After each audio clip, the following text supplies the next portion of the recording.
Кыргызмын дейсең кыйшайтып калпак кийип,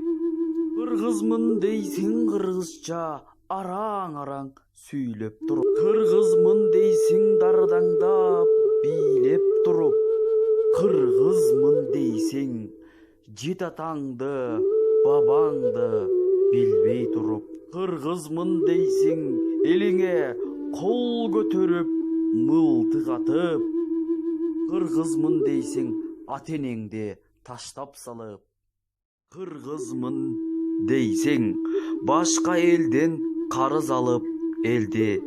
күрөө коюп, кыргызмын дейсең мага түндүк, түштүк деп бөлүнүп, кыргызмын дейсең мага жан досуңду сатып камап, кыргызмын дейсең тести жейсиң, жерди жейсиң, кыргызмын дейсең мөңгү сатып, сууну сатып, жерди сатып, кыйынмын деп, элитамын деп мактанасың, кыргызмын дейсиң мага кыргызча оңураак сүйлөй албай, кимиңди оңураак айта албай, кыргызмын дейсиң мага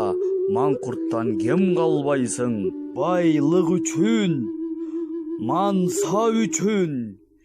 эл жериңе, ата-энеңе ок атасың.